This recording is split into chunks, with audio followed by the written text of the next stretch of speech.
हमारा राज्य मछली पालन के लिए एक आदर्श स्थान है। कह सकते हैं कि छत्तीसगढ़ राज्य मत्स्य पालन के लिए हर तरह से अनुकूल है। यहाँ का औसत तापमान 25 से 30 सेंटीग्रेड और वर्षा 1200 से 1300 मिलीमीटर होती है। यही तो मत्स्य पालन के लिए चाहिए होता है। मछली उत्पादन के लिए झील, जलाशय, ग्रामीण तालाब और पोखर सभी उपयुक्त स्थान हैं। इन सभी में मत्स्य बीज का संचयन किया जा सकता है और सफलतापूर्वक मछली पालन भी किया जा सकता है।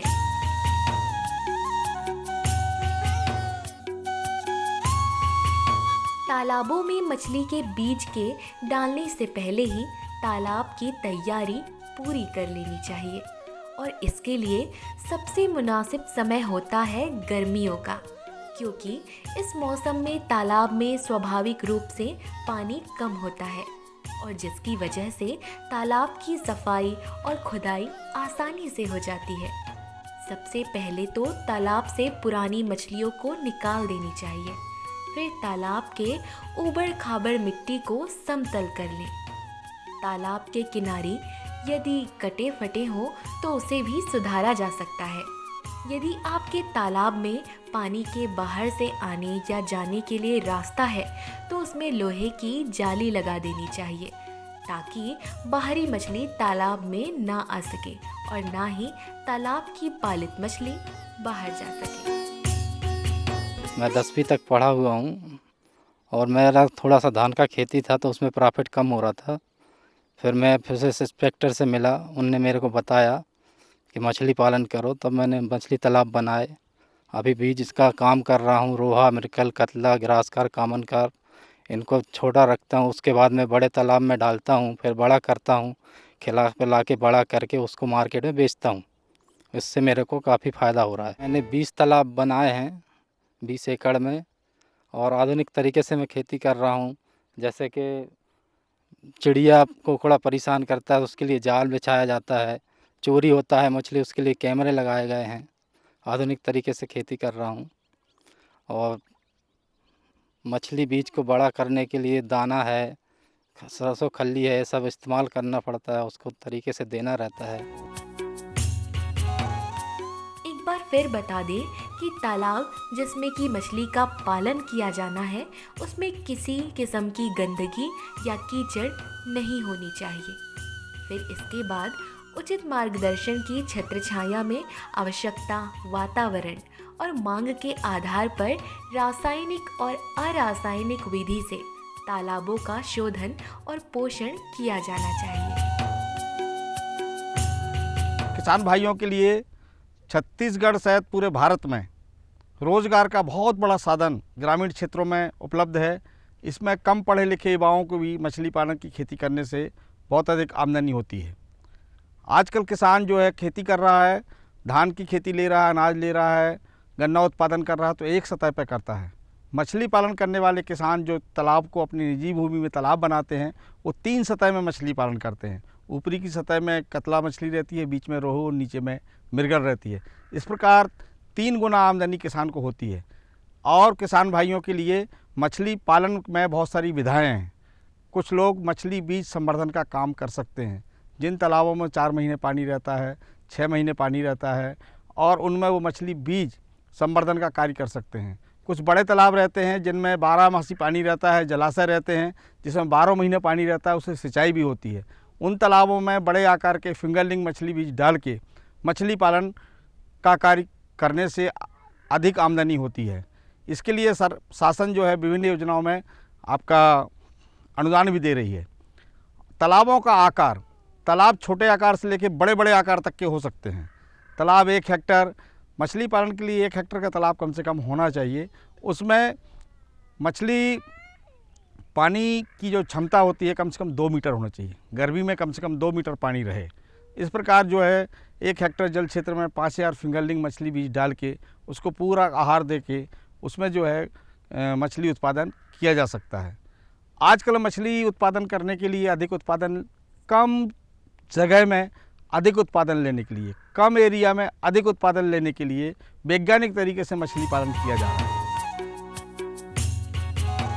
मौसमी तालाब जो ग्रीष्म ऋतु में सूख जाते हैं, उनमें अनुपयोगी मछलियों और घास वगैरह का प्रकोप कम रहता है। इसीलिए इस तरह के तालाब का बीज संग्रहण के लिए उपयुक्त माना जाता है। तालाब के उचित प्रबंधन के लिए बहुत सी महत्वपूर्ण तैयारियां की जाती हैं। मानसून प्रारंभ होने से पूर्व पोखर की जुताई एक बार पुनः कर लें और उस पर 100 किलोग्राम चूना प्रति हेक्टेयर की दर से सूखा छिड़क दें। खुली धूप में इसे छोड़ दें। ऐसा करने पर इससे घास समाप्त हो जाती है। जुताई से मिट्टी की उर्वरा शक्ति बढ़ती है और चूने से कीटाणुओं का नाश होता है। जैसे हम खेत की तैयारी करते हैं, उसी प्रकार जो है मछली के लिए जो है पानी कैसा होना चाहिए, इस पर किसान भाई ध्यान नहीं देते हैं। बाद में उनकी शिकायत रहती है कि हम जो मछलियों का बीज डाल रहे हैं वो बढ़वार नहीं हो रही है। इसलिए जिन तालाबों में मछली पालन करना जा रहा है, सबसे पहले उसके जल की गुणवत्ता को चेक करना चाहिए। पानी में 5 ppm घुलित ऑक्सीजन होना चाहिए। पानी में अमोनिया का परसेंटेज 0 होना चाहिए। पानी में जो है कार्बन डाइऑक्साइड नहीं होना चाहिए। इसलिए इसमें पानी में ऑक्सीजन की मात्रा बढ़ाने के लिए एरेटर का भी उपयोग आधुनिक तकनीकी से कर रहे हैं। और पानी का तापमान 32 अंश सेंटीग्रेड से तक रहना चाहिए। और पानी का तापमान बढ़ता है तो एरेटर लगा के उसका तापमान कम किया जा सकता है। इसी प्रकार जल में जो कीड़े रहते हैं, वो कीड़े मकोड़े नहीं रहना चाहिए, उनको जो है निकाल देना चाहिए। इस प्रकार के हमको पानी के आने वाली जगह में और पानी निकास वाली जगह का भी हमको आने के लिए गेट और निकास के लिए जो है बाहरी गेट बनाना चाहिए।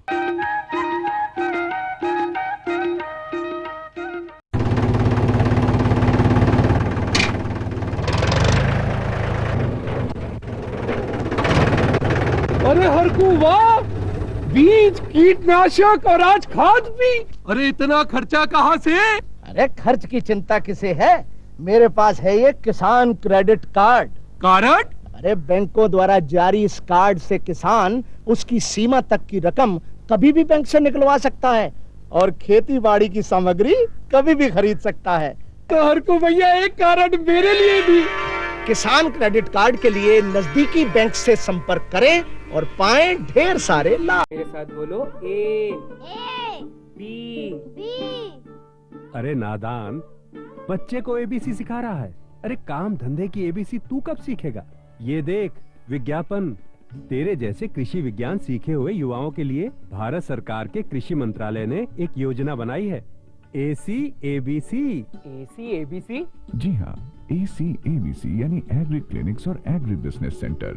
इसके तहत कृषि विज्ञान पढ़े युवाओं का चयन होने पर उन्हें मुफ्त ट्रेनिंग दी जाती है और हाँ, अपना कारोबार चलाने के लिए बैंक से लोन भी मिलता है। इसके साथ ही अगर युवा अपने इलाके के किसानों की खुशहाली के लिए उन्हें खेती बाड़ी व अपने कारोबार से जुड़ी लाभदायक जानकारी देते रहेंगे तो उन्हें लोन पर 36 से 44% तक की सब्सिडी भी मिलेगी। तब तो मैं जरूर सीखूंगा काम धंधे की ABC। शाबाश, चलो अपनाएं स्वरोजगार, खेती में हो विकास अपार। हर जोखिम से निकल कर फसल आए, सुरक्षित हो जाए। फसल बीमा से हर किसान अब आत्मनिर्भर हो जाए। अब सूखा पड़े या बाढ़ आ जाए, कोई डर नहीं। अब ओले पड़े या कीट पतंगे फसल खा जाए, कोई फिक्र नहीं।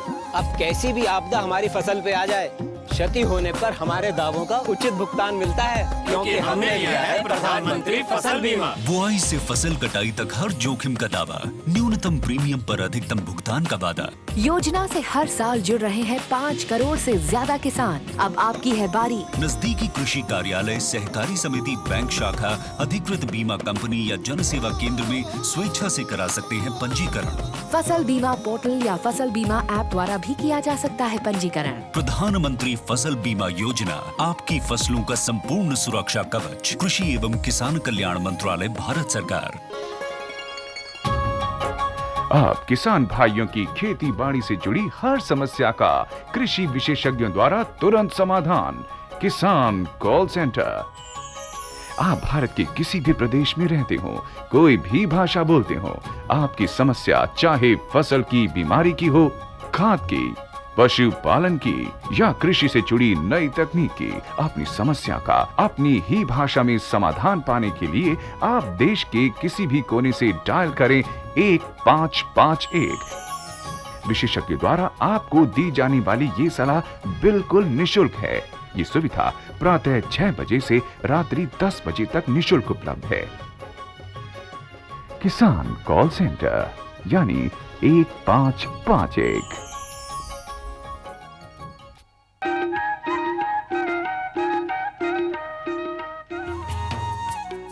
प्रति हेक्टेयर जल क्षेत्र जो कि 1 मीटर के लगभग गहरा हो, उसमें 1 करोड़ जीरा छोड़ा जाता है। इनमें उच्च उर्वरीकरण और नियमित मैन्यूरिंग के द्वारा 15 दिन तक पाला जाता है। जीरा संचयन करने के 1 दिन पूर्व उर्वरीकरण करना होता है। उर्वरीकरण के लिए कच्चा गोबर, सुपर फास्फेट और मूंगफली या सरसों की खली की आवश्यकता होती है। मछलियों का जो पालन होता है वो कई किस्म के होता है। एक मोनोकल्चर होते हैं, जैसे आप मार्केट में आप देख रहे हैं पंगेसिस प्रजाति आती है, तो उसको एक ही प्रजाति की मछली का पालन करते हैं, तो उसकी बढ़वार जो है, यदि हम फिंगरलिंग आकार के मछली के बच्चे डालते हैं और 1 किलो में 50 नग जो मछली बच्चा चढ़ता है, यदि हम उसको डालते हैं तो उसको क्या है प्रॉपर वे में जो है खाना दिया जाता है। तो उसमें 25% 28% जो है प्रोटीन युक्त आहार होना चाहिए। उसमें प्रोटीन की मात्रा आपका 25 से लेके 28% होना चाहिए। उसमें फैट नहीं होना चाहिए, उसमें जो है मिनरल्स होना चाहिए। तो इस प्रकार का आहार को हम बना के मछलियों को देते हैं। आजकल तैरने वाला आहार भी मार्केट में उपलब्ध है, ऊपर देने से वो तैरता रहता है, उसको मछलियाँ खा लेती हैं। इसी प्रकार कतला, रोहू, मृगल और ग्रास कार्प, कॉमन कार्प जो मछलियाँ हम डालते हैं, उनको भी हम जो है आहार के रूप में जो है प्रोटीन युक्त खाना देना है। तो जो खाना जो है आजकल खुद बना सकते हैं और उस खाने में थोड़ा सा नमक भी मिलाना चाहिए, जिससे उसका टेस्ट बना रहे और मछलियों में बीमारी नहीं होती है। इस प्रकार से जो है आहार का हम ध्यान रखेंगे तो मछलियों में बढ़वार सही तरीके से होगी। और यदि आपको व्यावसायिक रूप से कम क्षेत्रफल में अधिक उत्पादन लेना है तो संतुलित पूरक आहार हमको देना है। पानी में प्राणी और पादप प्लवक की मात्रा का उचित होना भी आवश्यक होता है। स्पान या जीरा छोड़ने के 1 दिन पहले 700 किलोग्राम ताज़ा गोबर, 700 किलोग्राम सरसों की खली और 350 किलोग्राम सुपर फास्फेट को भिगोकर तालाब में छिड़क देना चाहिए। पोखरों में स्पान छोड़ने के 1 दिन पहले कई दफे बारीक जाल चलाकर अवांछित कीड़े इत्यादि को निकाल लेना चाहिए। और स्पान छोड़ने के 1 दिन पहले ही सूर्योदय से पहले 25 लीटर मिट्टी तेल या डीजल में 8 किलोग्राम साबुन या साबुन पाउडर मिलाकर पानी के ऊपर छिड़कें। इससे सभी छोटे छोटे कीट समाप्त हो जाते हैं। यदि जाल चलाने पर फेरी थ्रिम्प दिखाई दे तो 500 मिलीलीटर प्रति हेक्टेयर नुवान का छिड़काव करना चाहिए।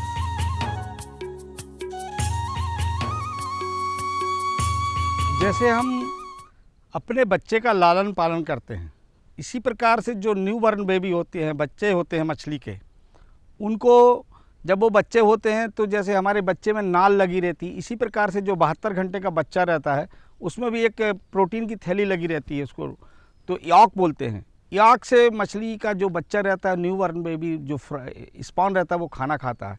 जैसे ही उसका यॉक ख़त्म होता है तो उसके लिए भोजन चाहिए। तो हमको जिन मछली बीज संवर्धन क्षेत्रों में मछली का स्पॉन का संवर्धन करना है, वहाँ पर प्राकृतिक रूप से भोजन को हमको तैयार करना है। सूर्य प्रकाश, मिट्टी और पानी आपस में क्रिया करके, और उसमें हम गोबर खाद डाल देते हैं, गोबर डाल देते हैं, कच्चा गोबर डाल देते हैं, चूना डाल देते हैं, तो उससे क्या है जू प्लैंटन और फाइटोप्लैंटन बनता है। और उसकी जो साइज़ होती है वो मछली का जो बच्चा रहता है उसके मुंह के साइज़ से छोटी होती है। तो उस छोटे जीव को मछलियाँ आहार छोटे आकार की रहती तो खाती हैं। जब वो फिंगरलिंग आकार की हो जाती हैं, मतलब अंगुलियों के साइज़ की हो जाती है, इतने 100 mm साइज़ की हो जाती है, 200 mm साइज़ की हो जाती है, तो उन मछलियों का संचयन हम बड़े तालाबों में करते हैं।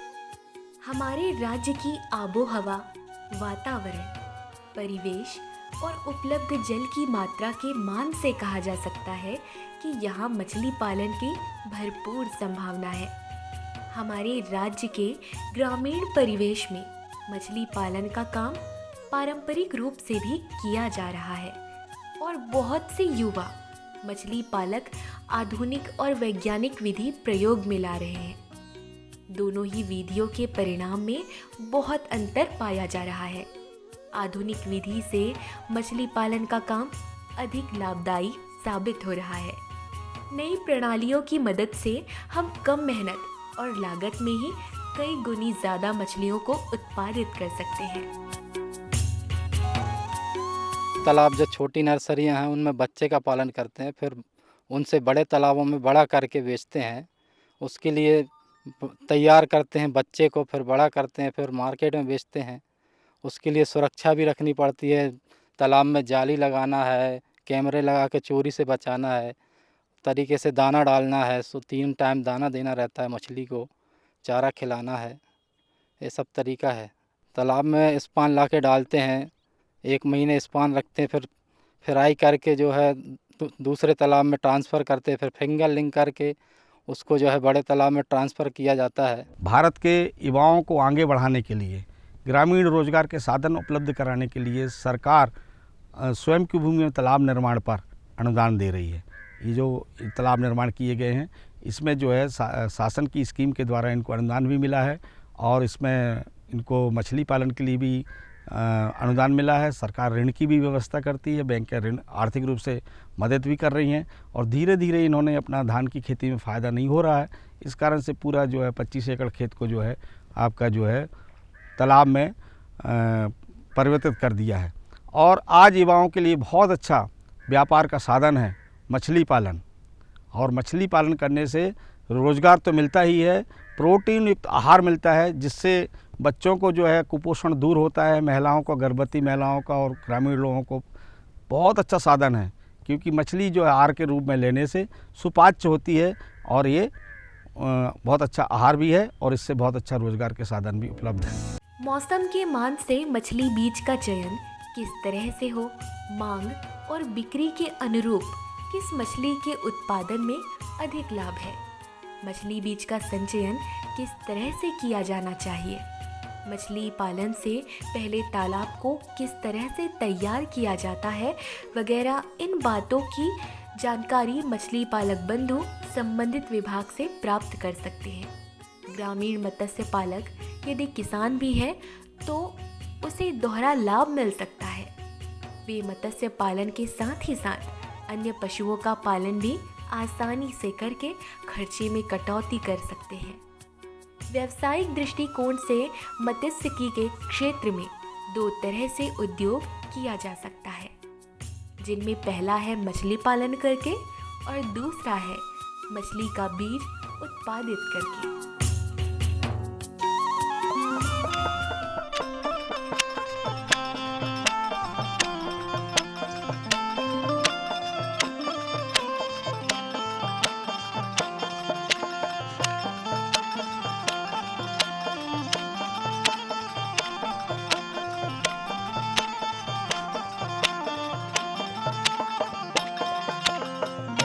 मोर बेटा गे अमर बिल बिंदुआ मोर बेटा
गली न गली न